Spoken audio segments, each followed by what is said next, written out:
Hey everybody, welcome back to Buddy's Spirits and Cigars. And today we are going to do a newer release from Knob Creek. I'm a big Knob Creek fan, by the way. Yeah, same. Absolutely. I really have enjoyed their offerings that they've done. They had the Knob 9 year has been sitting on the shelves for a long time around here. 12 is starting to become a little more readily available, and you're actually starting to see some 15 on the shelf a little easier. That's blowing my mind than what used to be. Absolutely. And then the 18 that we done in the blind here a few years ago, or maybe it was last year. I can't remember. Everything runs together. But anyway, so they've come out with a couple of new releases. This is the Burr Rye, and it is 113 proof. And the other newer release they came out with was the 10-year rye. It's at 100 proof, which is typical. Knob Creek kind of really cornered the market on that gig. And the majority of their stuff that they put out as far as what's on the shelf is 100 proof. And that's okay with me. Once you kind of get into the game of drinking bourbons and ryes and that kind of thing, when you kind of get into the game of things that you enjoy that's beyond the stuff you used to drink when you were young, the old number 7s and Jim Beams and all that kind of stuff in the plastic bottles or whatever. When you kind of get into the finer side of I guess I'm just going to call it the finer side. Yeah, it is. Of whiskeys. And you get beyond the cough syrups and things that just make you have an awful face. It jumps into more proof usually equals more flavor. And then you jump into age and, the whole plethora of things that go along into the finer side of whiskeys. Yeah. But Knob Creek has always been solid at 100 proof. Probably Knob 12 is one of my favorite offerings from them that's on the shelf. Knob 12 is fantastic, and you can find it, like you said. I'm seeing it on the shelves everywhere. I can just go pick up a 12-year Knob Creek. I'm excited about this. I don't know what a Burr Rye is. Well, it's High West came out with a Burr Rye that's got a rabbit on it. Okay, and it's pretty highly sought after. You never see it sitting on a shelf. It's very sought after. It's an allocated bottle, obviously. Okay. So the fact that Knob Creek came out with 113 proof, I'm pretty excited because it's a higher proof than what we normally see from Knob Creek.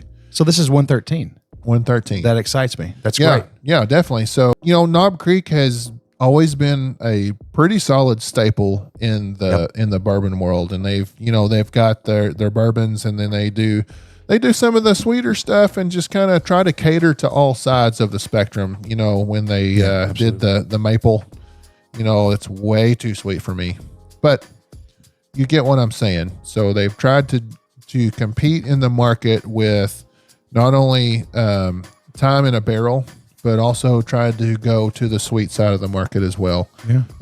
With their maple offering and stuff. So now they have a Burr Rye, so the bourbon and rye mash bill on this one, and it's 113 proof. So excited. Yeah, we're going to get into this one.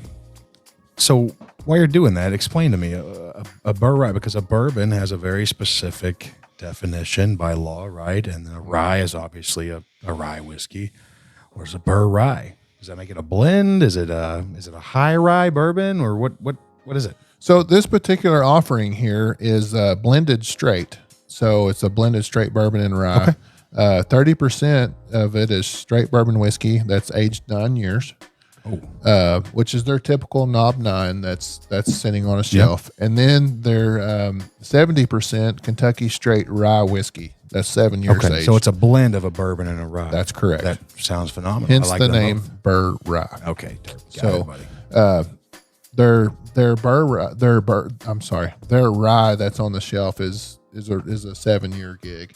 So basically they took a 9-year, 7-year, mixed them together, 70-30, and what could go wrong? but it's at 113 proof instead of I like that. it being proofed down to where the Knob 9 and the 7-year rye on the shelf is 100 proof each. I like that out of them. So they blend them together and we got some more proof on the gig. So we can see exactly what it has to offer. Yeah, absolutely. That's a good pop. A solid pop. I like that pop. A little heavy on the pour. Might as well enjoy it. Yeah, why not? We're drinking too, right? A bourbon and a rye. You know, you said something earlier that Knob Creek is just there. It's always there. They've got a little selection for everybody. And you're right. I don't want to say slept on like it's been forgotten about, but I mean, it's a solid go-to that it's just always there, ready for you. To me, you don't want to pass it up. I mean, No. you know, in earlier episodes, we've talked about most bourbon collectors or people that have a few bottles, 12, 15, 20 bottles sitting around. You know, you would expect to see a bottle of Wild Turkey 101. Same way with Knob Creek, in my opinion. I mean, it's got to be in your collection. It's a solid pour for the price point, the availability, 100 proof. So it's not like you're searching for a lot of flavor because it actually offers some at 100 proof. I'm to the point in my warm up pours I like 100 proof. You know, sure. That's where I started. Some people are in the 80s or 90s, which is nothing wrong with that. And you might work your way up to the 100 proof, which is perfectly fine. But Knob Creek is easily one of those that's in either your warm up or something you work up to. So, and if it's too much, you can always throw a little bit of water and ice. You know, I got into this bourbon game probably a year and a half, 2 years ago. And I'll tell you what, my very first bottle I ever purchased was a Knob Creek. I think it was the 9-year single barrel they had with the black label and the gold lettering. Oh yeah, it's 120 proof. 120 proof. Very first bottle I ever had. My good friend Wes got me into bourbon. You came along shortly thereafter and made it a lifestyle for me. Thanks, I think. But that Knob Creek 120, that single barrel 9-year, I was like, oh, this is bourbon. Okay, gotcha. Yeah. There's something more out there than Jack. Yeah, and that's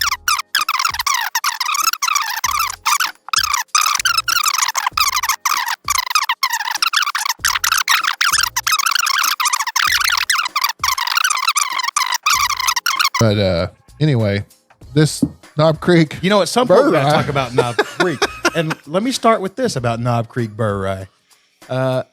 A whiskey is only as good as the conversation that it brings. And holy crap, we just had some good conversation over some good whiskey. And that's what it causes. So I agree. But you're right. Now we got to talk about the Knob Creek. Jesus.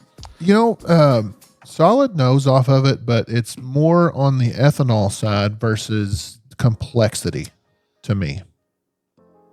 Not saying that it's pure ethanol on the nose, but I think that's the more prominent note on the nose to me versus complexity of a rye bourbon offering.